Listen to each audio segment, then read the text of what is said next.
Hello everyone and welcome back to my channel Edmund Mindaros. And for today's quick tutorial, and I'm going to show you guys on how to resolve if your local security policy is missing or not present on your Windows 11 or Windows 10 start. So if it says a Windows cannot find secpol.msc, make sure you type the name correctly and then try again. Paano ba natin ito i-fix? And without further ado, and let's go ahead. So all you have to do is to open up on a search menu.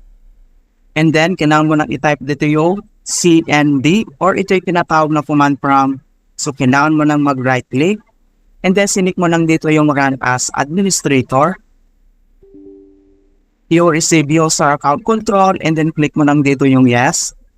And then dito sa administrator command prompt ay kailangan lang natin i-enter yung command keyword na to. So, ilalagay ko to sa description box para mas madaling i-copy and i-paste natin. Okay?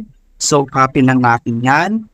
Then, next step, kailangan lang natin dito i-paste. So, dito lang sa taas, kailangan mo na mag-right click. And then, select mo lang dito yung edit. And then, click mo lang dito yung paste. Or pwede mo gamitin yung keyboard shortcut na Control plus B. And then, click lang natin. And then, next step ay press mo lang yung enter. And then, wait natin na ma-complete yung kanyang verifications. Ayan. So, makikita mo dito na the operations completed successfully. Right? So, ang next command keyword na kailangan natin ay paste. So, yung pangalawa, then, copy lang natin yan. Right?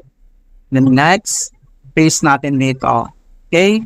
So, dito sa taas, kailangan mo na mag-right click, edit, and then click mo na dito yung paste. And then, wait natin na ma-complete yung kanyang verification. Ayan. So, makikita mo na dito na ito, operations completed successfully. Alright? So, ang next step, so close lang natin to.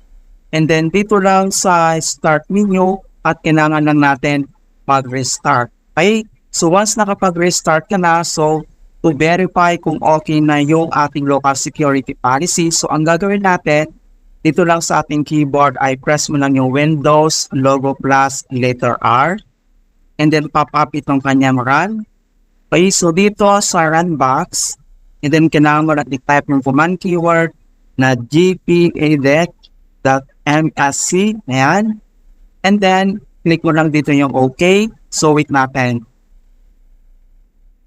Alright, so makikita mo na dito mga kaibigan na naging okay na yung ating local group policy editor. So ito na siya. Once na na-basing, ito yung step nating agad.